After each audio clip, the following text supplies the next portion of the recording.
সাল্লাল্লাহু আলাইহি ওয়াসাল্লাম বলেছেন, দুই সময় বান্দার দোয়া কবুল হয়। এক নম্বর হলো শেষ রাত্রে তাহাজ্জুদ নামাজ পড়ে বান্দা যখন দোয়া করে, আল্লাহর কাছে চায়, আল্লাহ তাআলা তখন বান্দাকে দেওয়ার জন্য প্রস্তুত থাকে। বান্দা চাও, তোমার কি প্রয়োজন চাও। হাদিসের মধ্যে আসছে, বান্দাকে আল্লাহ ডেকে ডেকে বলেন, বান্দা তুমি চাও। অতএব শেষ রাত্রে আল্লাহ সুবহানাহু ওয়া তাআলা দোয়া কবুল করেন। দুই নম্বর হলো প্রত্যেক ফরজ নামাজের পরে আপনি কিছু না কিছু আল্লাহ তাআলার কাছে চাইবেন, কিছু না কিছু চাইবেন। আপনার মনের চাহিদা আল্লাহর কাছে ব্যক্ত করুন। এই দুই সময় আল্লাহ তাআলা বান্দার দোয়া কবুল করে থাকেন। অথচ আমরা নামাজ পড়েই দৌড় দিই। ফরজ নামাজের পরে এক হাদিসের মধ্যে আসছে, রাসূলুল্লাহ সাল্লাল্লাহু আলাইহি ওয়াসাল্লাম এই আমল করতেন, রব্বানা আতিনা ফিদ দুনিয়া হাসানা ওয়া ফিল আখিরাতি হাসানা ওয়া কিনা আযাবান নার। আল্লাহ, দুনিয়া এবং আখিরাত উভয় জায়গায় তুমি আমাকে হাসানা, উত্তম জিনিস দান করিও। ওয়া কিনা আযাবান নার, জাহান্নামের কঠিন আযাব থেকে পানাহ চাই, তোমার কাছে পানাহ চাই। এইভাবে দোয়া করা। এই যে দেখেন, দুইটি সময় দোয়া কবুল হয়। যদি আপনি আমি মানি, আপনার আমার লাভ। যদি আপনি আমি আল্লাহর কাছে চাই, আপনার আমার লাভ। যত চাইব ততই পাইব। হয়তো দুনিয়াতে অনেক কিছু পাইব না, কাল কিয়ামতের ময়দানে আল্লাহ সব দেখাবে, বান্দা তুমি গাড়ি চেয়েছিলা, দুনিয়াতে দেই নাই, এই সেই গাড়ি। তুমি বাড়ি চেয়েছিলা, দুনিয়াতে দেই নাই, এই সেই বাড়ি। তোমার জন্য রিজার্ভ রাখছি, সব কিছু অটোমেটিক রেখে দিয়েছি। দুনিয়াতে তোমার বহুত মনের আশা আমি পূর্ণ করি নাই, কিন্তু আখিরাতে সব কিছু রেখে দিয়েছি। সুবহানাল্লাহ, সুবহানাল্লাহ। অতএব দোয়া করা।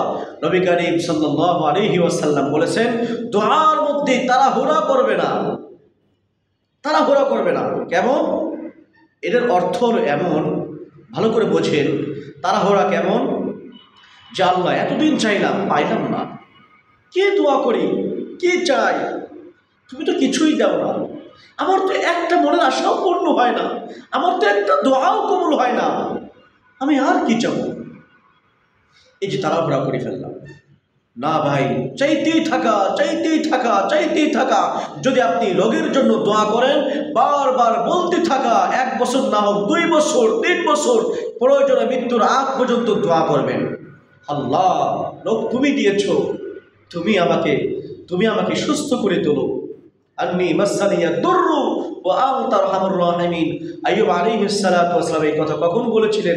বহুত পরে, শেষ সময়। আপনারা সবাই জানেন আইয়ুব আলাইহিস সালাতু ওয়াস সালামের রোগের ঘটনা। তাড়াহুড়া করেন নাই।